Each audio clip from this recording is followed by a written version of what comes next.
Hello everybody.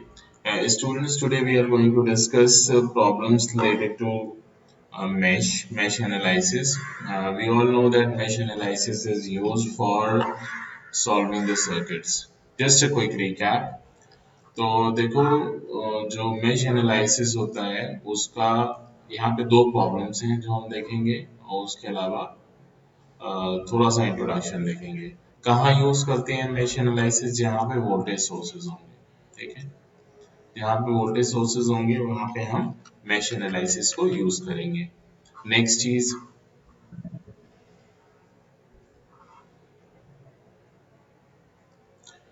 जहाँ पे हमें ब्रांच करंट्स कैलकुलेट करनी होगी, ब्रांच करंट, नोड वोल्टेज नहीं कैलकुलेट करना होगा, वहाँ पे हम आपका मेश एनालिसिस यूज करेंगे, ठीक है।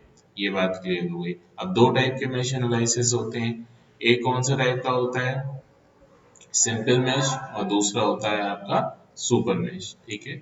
हम आपको पहले से बता चुके हैं सिंपल मैश में सिर्फ केवीएल यूज होता है और सुपर मैश में केवीएल तो यूज होता ही है, साथ में केसीएल भी आता है। सुपर मैश कोई खास बहुत एक्स्ट्रा ऑर्डिनरी चीज नहीं है, उसके अंदर सिर्फ एक करंट सोर्सेज आ जाते हैं, ठीक है। तो सुपर मैश का आयरनी ये है कि उसका नाम सुपर है लेकिन उसमें कुछ सुपर नहीं है, ठीक है। ये दो प्रॉब्लम्स हैं। देखिए ये सिंपल मैश है, इसको सिंपल मैश से करना है, मैश ब्रांच करंट्स को निकालना है।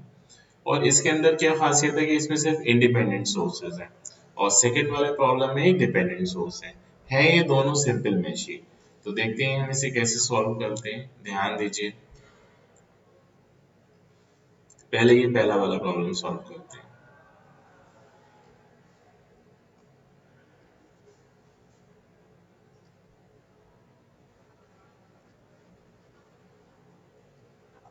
ठीक है, पहले हम ये वाला प्रॉब्लम सॉल्व कर लेते हैं। देखिए बहुत ही सिंपल प्रॉब्लम है, मैं पूरा प्रॉब्लम सॉल्व नहीं करूंगा जिससे आपका टाइम ना खराब हो, सिर्फ इसका आपको आइडिया दूंगा। तो अगर आप इसके सॉल्यूशन की बात करें तो हमको ब्रांच करंट निकालना है। देखो ये ब्रांचेस हैं बेटा, इसमें ये ब्रांच है, ये ब्रांच है, ये ब्रांच है और ये ब्रांच है। ये डेडिकेटेड ब्रांच है, ये और ये वाली कॉमन ब्रांच है, ठीक है।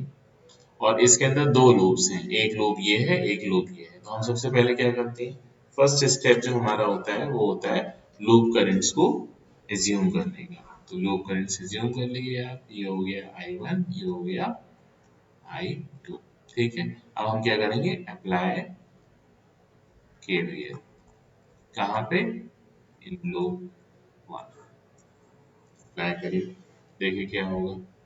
यहाँ पे अप्लाई करा हमने, माइनस से प्लस हम जा रहे हैं तो क्या हो रहा है, गेन प्लस -3 I1, ठीक है, -5 I1 -I2। जब हम लूप वन में है तो हम ये मानेंगे कि I1 बड़ी है और I2 छोटी है, ठीक है।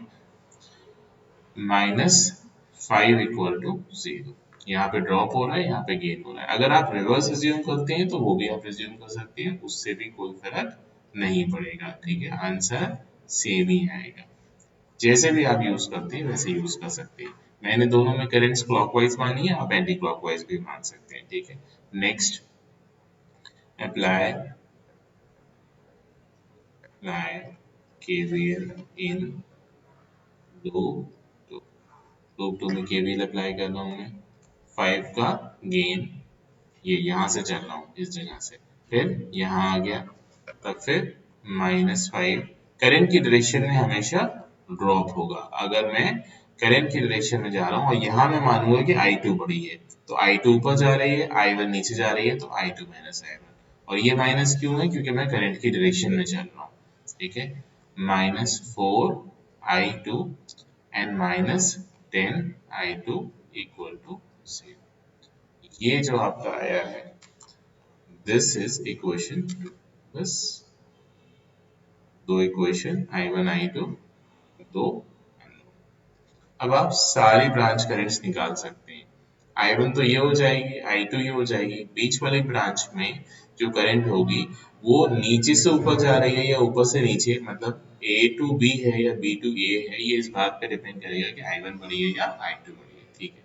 ये बात हमें समझ में आ गई, ठीक है। अब हम सेकेंड प्रॉब्लम ट्राई करते हैं जो डिपेंडेंट सोर्स की।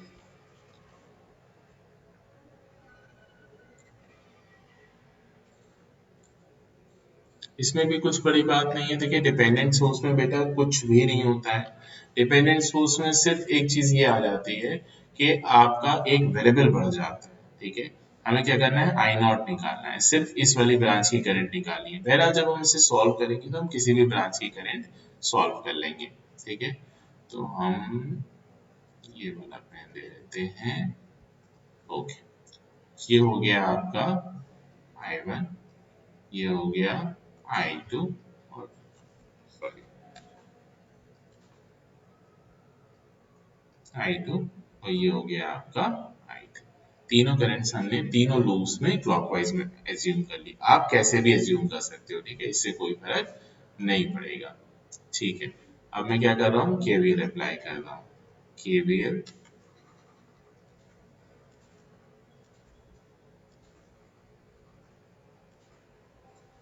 Apply, KVL in loop 1।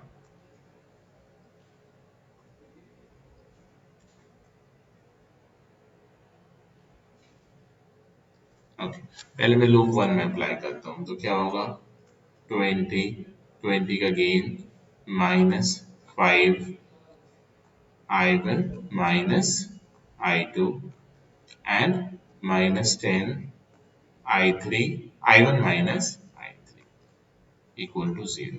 देखो ये इस वाले में लगाया है मैंने, आप अपने आप से लगा के देखो, सोच के देखो कि मैंने ठीक लगाया है या नहीं लगाया है। फिर लूप 2 में apply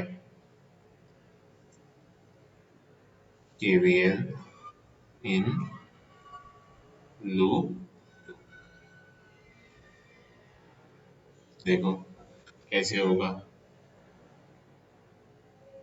-5 I2 minus I1 minus 20 I2 minus 5 I2 minus I3 equal to 0। ये दूसरी इक्वेशन हो गई, ठीक है, जो हमारी लूप 2 से आ गई। अब थर्ड इक्वेशन मैं सॉल्व नहीं करूंगा, ठीक है, सिर्फ ऐसे ही छोड़ दूंगा।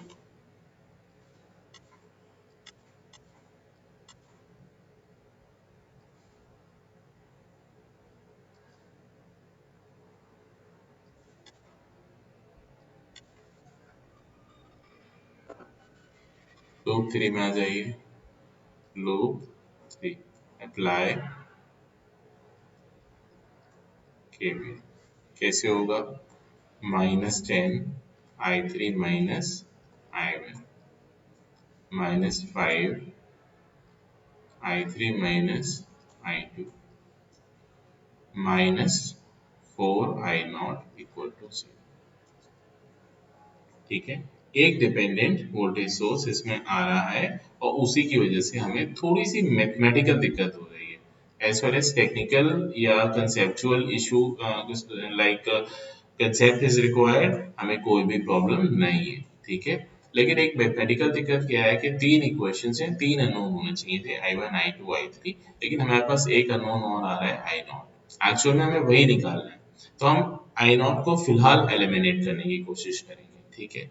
तो अगर आप इस वाले पॉइंट पे, इस पॉइंट पे, ठीक है, इस पॉइंट को आप मान लो P, इस पॉइंट पे आप KCL लगाओ, ठीक है।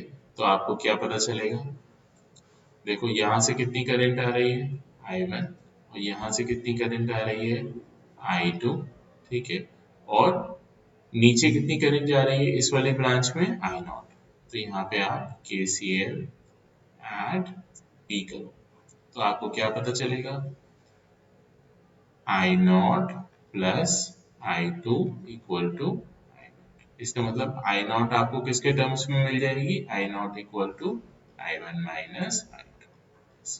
ये मैंने क्यों लगाया, मैं चाह रहा था I0 की वैल्यू हमारे जो नॉर्मल अननोन्स हैं, I0, I1, I2 and I3, इसके फॉर्म में लेके आने के लिए, ठीक है। तो मैंने ये वैल्यू निकाली और ये वैल्यू मैं यहाँ पुट कर दूंगा, तो ये इक्वेशन भी I0, I1, I1, I2, I3 में आ जाएगी। तो एक इक्वेशन ये हो गई, एक ये हो गई और एक ये हो गई। आप इन तीनों इक्वेशन को सॉल्व करके तीनों वेरिएबल्स को निकाल सकते हैं। Thank you so much. और क्वेश्चंस नेक्स्ट टाइम लेके आऊंगा।